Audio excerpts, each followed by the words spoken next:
ప్రొద్దుటూరు పట్టణ శివారుల్లో తెలుగుదేశం పార్టీలో దాదాపు 90% నిర్మాణం పూర్తి చేసిన టిట్కో ఇళ్లను కొంతమంది వ్యక్తులు హిటాచీ వాహనాలతో నేలమట్టం చేశారు. టిట్కో ఇళ్ల నిర్మాణం చేపట్టిన ప్రదేశంలో జగనన్న స్మార్ట్ సిటీ నిర్మాణం చేపట్టాలని గతంలో ప్రభుత్వం నిర్ణయించింది. అయితే ఎన్నికల సమయంలో అధికారులు ఉన్నఫలంగా 90% పూర్తయిన ఇళ్ల నిర్మాణాలను కూల్చివేయటం ఏంటని ప్రొద్దుటూరు తెలుగుదేశం పార్టీ అభ్యర్థి వరదరాజుల రెడ్డి సంఘటనా స్థలానికి చేరుకుని ఆగ్రహం వ్యక్తం చేశారు. జగన్మోహన్ రెడ్డి ప్రభుత్వం అరాచక పాలనకు ఈ సంఘటన నిదర్శనంగా నిలుస్తుందని వరదరాజుల రెడ్డి ఆరోపించారు.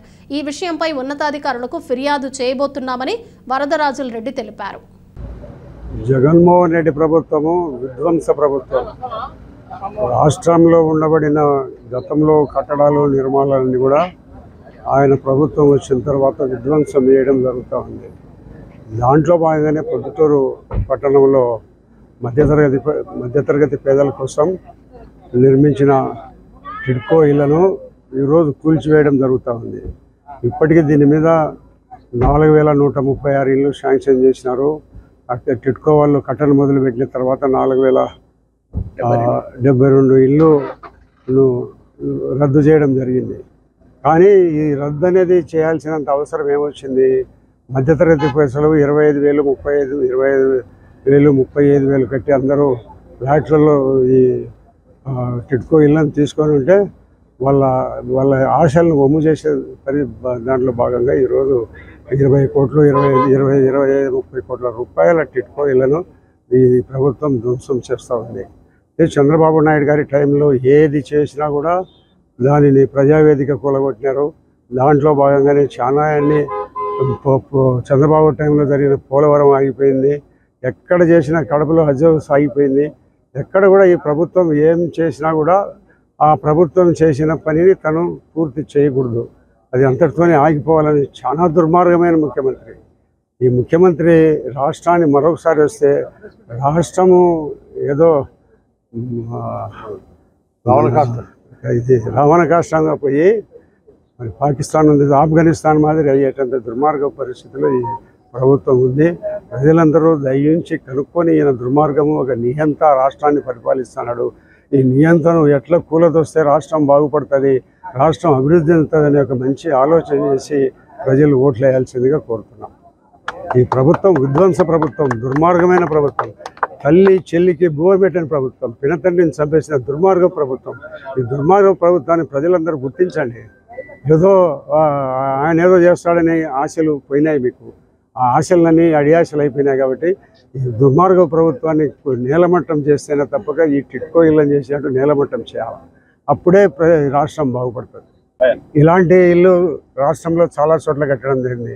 ఆర్లగడ్డలో కట్టినారు, కర్నూలులో కట్టినారు, నంద్యాలలో కట్టినారు. మన జమ్మలమడుగులో అయితే నెల్లూరులో కూడా కట్టి అందరికీ ఇవ్వడం జరిగింది. ఇక్కడ ఈ మన ఎమ్మెల్యే గారు ఇది చంద్రబాబు ప్రభుత్వం చేసే ఇల్లు, ఈ ఇళ్లను ఎవరూ తీసుకోకూడదని లబ్ధిదారులందరికీ కూడా ప్రచారం చేయడం జరిగింది. ఏ లబ్ధిదారుడు టిడ్కో ఇళ్ళను తీసుకోవద్దని.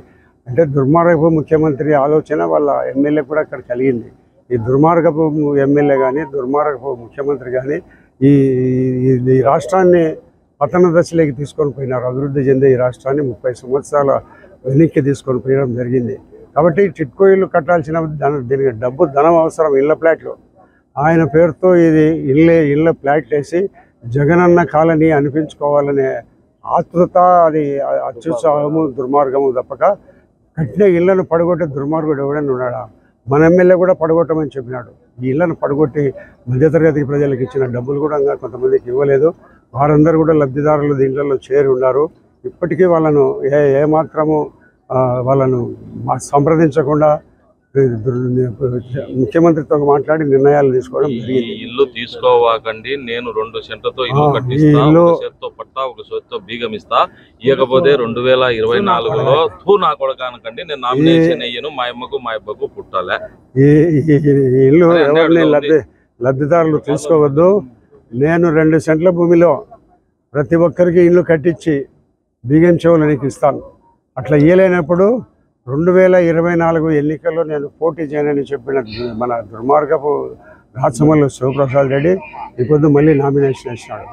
ఏం నీకు సిగ్గులే? ప్రజలకు ఇచ్చిన వాగ్దానాన్ని నెరవేర్చాలని నీకు సిగ్గు లేదా? నువ్వు ఎట్లా వేసినావు ఎమ్మెల్యే? జగన్మోహన్ రెడ్డి గారు మద్యపానం నిషేధం చేస్తానన్నాడు, ఎట్లా మళ్ళీ ఎన్నికలకు వస్తున్నాడు? మద్యపానం నిషేధం చేసేటంత వరకు ఎన్నికల్లో పోటీ చేయనన్నాడు, ఎట్లా చేస్తున్నాడు? దుర్మార్గుడు. ఈ రాష్ట్రాన్ని మన ఆఫ్ఘనిస్తాన్ మాదిరిగా చేసే పరిస్థితి వరకు రాష్ట్రాన్ని అతను వదిలే ప్రసక్తి లేదు. కాబట్టి మే 13వ తేదీ జరిగిన ఎన్నికల్లో ఇతన్ని ప్రజలు అతపాతాలానికి తొక్కేసిన తప్పక, లేకపోతే ఈ దుర్మార్గ ముఖ్యమంత్రిని మళ్ళా ఒకసారి రాష్ట్రంలోకి రానియకుండా ఇంత దుర్మార్గమైన ప్రభుత్వాన్ని ఎటువంటి పరిస్థితుల్లో ప్రజలు ఎన్నికల్లో ఓటు లేకుండా ఓడించాలని కోరుతున్నారు.